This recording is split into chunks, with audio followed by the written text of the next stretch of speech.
성경은 사람을 질그릇에 비유를 하였습니다. 질그릇은 흙으로 빚어서 구워 만든 것으로 매우 약하고 깨어지기 쉽습니다.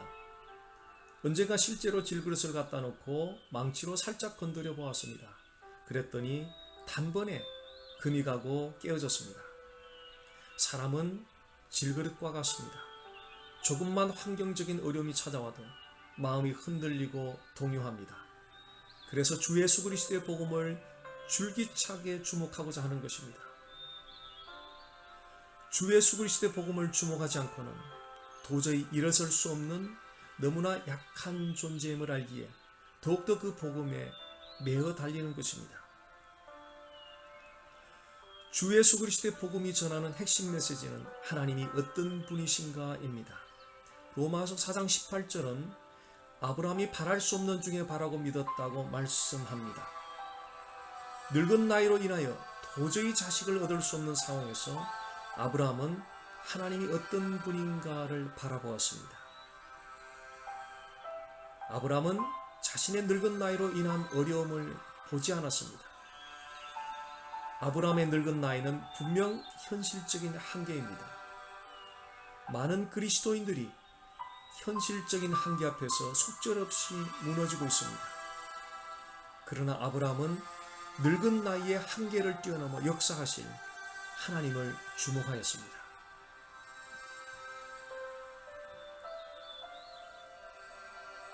우리가 현실적인 한계 앞에서 두려워하고 낙심하게 되는 것은 하나님이 어떤 분이신지를 주목하지 않고 우리 자신의 현실적인 한계를 주목하기 때문입니다. 우리 자신의 현실적인 한계를 주목하면 우리가 할 수 있는 일이 거의 없어 보입니다. 그러나 지나온 날들을 뒤돌아보면 우리가 할 수 있는 일이 거의 없어 보이는 상황 가운데서 하나님의 은혜로 할 수 있게 되었던 일들이 얼마나 많았는지 모릅니다. 하나님은 그 본질에 있어서 에너지가 아닙니다. 에너지는 에너지가 있을 때는 파워를 일으키지만 에너지가 없을 때는 파워가 일어나지 않습니다.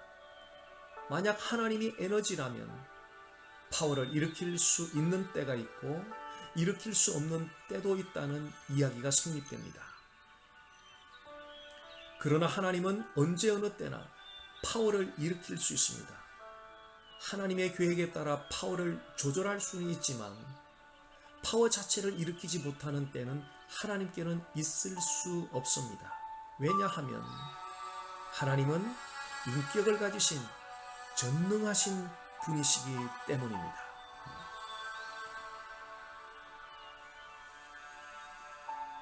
하나님의 능력에는 한계가 없고 영원히 전능하십니다. 우리가 믿음으로 달려갈 때는 우리가 가진 능력으로 역사하는 것이 아니라 인격을 가지신 전능한 하나님의 능력이 우리 가운데 역사하는 것입니다. 그래서 하나님을 바라보면 자연 법칙을 뛰어넘고 상식을 뛰어넘고 현실적인 한계를 뛰어넘어서 일어나는 일을 목격하게 됩니다. 학문과 과학이 인간에게 가져다준 번영과 발전은 이루 말할 수 없을 정도로 놀랍습니다. 그런데 학문과 과학이 사람들에게 남긴 한 가지 약점은 사람들이 인격을 가지신 전능자 하나님의 능력을 바라보는 대신에 자신들의 이성을 바라보고 이성에 의존하게 된다는 것입니다.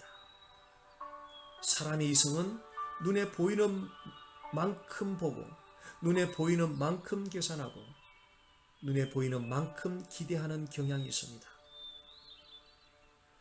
그러나 믿음은 인격이신 전능자 하나님의 능력을 순전하게 믿는 것입니다. 결국 믿음이란 인격이신 하나님께 매어 달리는 데 달려 있습니다. 믿음이란 우리가 행사하는 어떤 태도에 따라 측정되는 것이 아닙니다. 우리의 태도는 어려운 시련이 찾아오면 언제라도 약해질 수 있습니다. 믿음은 결코 우리의 태도에 의하여 만들어지는 것이 아닙니다. 우리의 태도에서 나올 수 있는 믿음은 제로입니다. 만약 우리 자신의 어떠한 태도에서 믿음이 나올 수 있다고 생각한다면 그것은 큰 오해입니다. 절대 믿음은 우리 자신에게서 나오는 것이 아닙니다. 믿음은 반드시 하나님에게서 나오는 것입니다.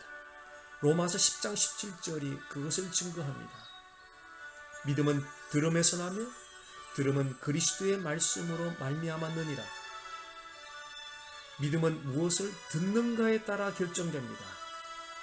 또한 들음의 내용이 중요합니다. 믿음이 오게 하는 들음의 내용은 오직 한 가지입니다. 그것은 그리스도의 말씀입니다. 우리가 그리스도의 말씀을 들을 때 우리에게 믿음이 찾아옵니다. 그리스도의 말씀은 곧 하나님입니다. 그리스도의 말씀인 하나님을 간절히 사모함으로 지속적으로 들으면 우리 안에는 점점 더 큰 믿음이 형성됩니다. 그렇게 형성된 큰 믿음으로 현실의 한계와 어려움들을 마주하십시오. 인격이신 전능자 하나님의 능력이 역사하는 현장을 목격하게 될 것입니다. 저를 따라 선포해 보십시오. 예수님은 나의 하나님, 예수님은 나의 구세주, 예수님은 나의 삶의 주인. 오늘도 복된 하루 되시기 바랍니다.